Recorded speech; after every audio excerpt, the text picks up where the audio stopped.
నమస్కారం అండి. కడారి విఠల్ గారు. నమస్కారం అండి. సోనారి గ్రామ సర్పంచ్ అభ్యర్థిగా పోటీకి వెళ్తున్నారు కదా? అవును. ఏ ఉద్దేశంతో, ఏ నమ్మకంతో ఇప్పుడు పోటీకి వెళ్తున్నారు? నేను నాకు తెలిసిన నుంచి 1995లో నేను వార్డు మెంబర్గా నిలబడ్డాను ఫస్ట్ సారి. నేను 2019లో కూడా నేను సర్పంచ్గా పోటీ చేసినాను.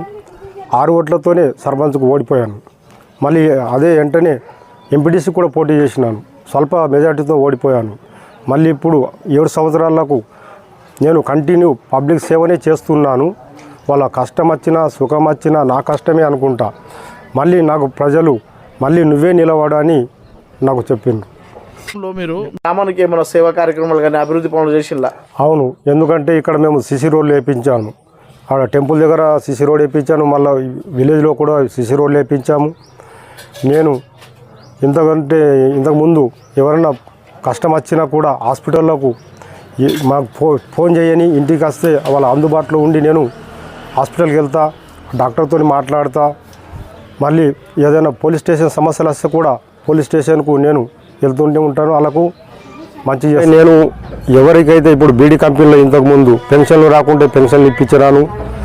మళ్ళీ ఎవరు కోపిన్ కార్డు రాకుంటే కోపిన్ కార్డులు ఇప్పిస్తాను. మరి ఏ విషయమైనా కానీ నా దగ్గర వస్తే కంపల్సరీ నేను చేస్తూనే ఉంటున్నాను. మీరు ఏం చేస్తారు? ఎవరన్నా విద్యార్థులు వాళ్ళు పోటీలో ముందుకు వెళ్తే వాళ్ళకు నా వంతు కృషి చేసి వాళ్ళకు మెటీరియల్ కొనిస్తాను. ఇంకా ఎందుకంటే ఇప్పుడు ఎవరైనా క్రికెట్లో రాణిస్తే వాళ్ళకు కూడా కొనిస్తాను. నేను గతంలో విద్యా కమిటీ చైర్మన్గా పనిచేశాను. ఎందుకంటే విద్యార్థుల గురించి నాకు అవగాహన ఉంది. ఎందుకంటే నేను ఎక్కువ చదువుకోలేను, 8వ తరగతి చదువుకున్నా. ఎందుకంటే పిల్లలు చెడు అలవాట్లకు పోకూడదు. మనకు చదువు ఉంటేనే ముఖ్యము. మనకు ధనం అవసరం లేదు. చదువుతోనే వాళ్ళ కుటుంబం బాగుపడుతుంది. చెడు అలవాట్లకు పోకూడదు. నేను యువకులకు నమస్కారం చేసి చెప్తున్నాను. ఈ గ్రామంలో ఉన్న మహిళల కోసం సర్పంచ్గా గెలిస్తే ఏం చేస్తారు? నేను పెన్షన్ లేని వారికి ఎప్పుడైతే గవర్నమెంట్ రిలీజ్ చేస్తారో వెంటనే నేను ముందు ఉండి వాళ్ళకు పెన్షన్లు పెట్టిస్తాను. మరియు ఇక్కడ ఐకేపీ భవనం లేదు, ఐకేపీ భవనం కూడా కట్టిస్తాను. ఎందుకంటే ఇక్కడ మహిళలు బాగా డోక్రా సంఘాలు ఉన్నాయి. ఇక్కడ వాళ్ళకు బాగా కష్టమవుతుంది. ఐకేపీ భవనం కట్టిస్తాను. ఎందుకు మహిళలకు నేను ఏదైతే గవర్నమెంట్ నుంచి టైలరింగ్ కానీ, కుట్టు మిషన్లు కానీ, పిండి గిర్నీలు కానీ, ఎందుకంటే సెంట్రల్ గవర్నమెంట్ ఇస్తుంది కానీ ఇక్కడ మన స్టేట్ గవర్నమెంట్ ఫాలో చేస్తలేదు.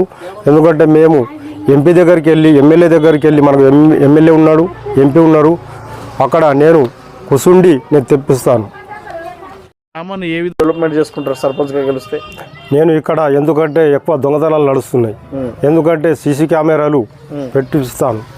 మరి ఎందుకంటే ఎవరికి కూడా వాళ్ళ ఇంట్లో దొంగతనమైనా మన ఇంట్లో అయినట్టే. ఎందుకంటే సీసీ కెమెరాలు అమర్చిస్తాను. మరియు విలేజ్లో 60% సీసీ రోడ్లు అయినాయి, ఇంకా 40% ఉన్నాయి. ఆ సీసీ రోడ్లు కూడా కంపల్సరీ నేను చేపిస్తాను. మరియు ఇక్కడ ఒకటి అంగన్వాడీ బిల్డింగ్ లేదు. ఆ బిల్డింగ్ కూడా నేను కంపల్సరీ నేను మొన్ననే ఎమ్మెల్యే సాబ్కు ఇచ్చినాడు. ఎమ్మెల్యే సాబ్కి కూడా హామీ ఇచ్చాడు. నేను కంపల్సరీ మీకు స్కూల్ బస్ స్టాండ్ కూడా లేదు. బస్ స్టాండ్ కూడా ఏర్పాటు చేస్తాము. ఎందుకంటే మా సోనారి విలేజ్కు నేను సస్యశ్యామలంగా చేస్తాను. మీరు ఈ గ్రామంలో ఏ గుర్తుతో ముందుకెళ్తున్నారు? ప్రజల నుండి ఎలాంటి సాయం కోరుతున్నారు? నా వృత్తి మంగళ వృత్తి. నాకు కత్తెర గుర్తు. నాకు కత్తెర గుర్తే వచ్చింది నా వృత్తికి పరంగా. నేను ఎందుకంటే యువకులకు చెప్తున్నా, మహిళలకు చెప్తున్నా, అందరికీ ప్రతి ఒక్కరికి చెప్తున్నా, నాకు కత్తెర గుర్తుకు ఓటేసి నాకు అభినందించండి. నేను మీ పాదాలకు నమస్కారం చేస్తున్నాను. భారీ మెజార్టీతో గెలిపించండి.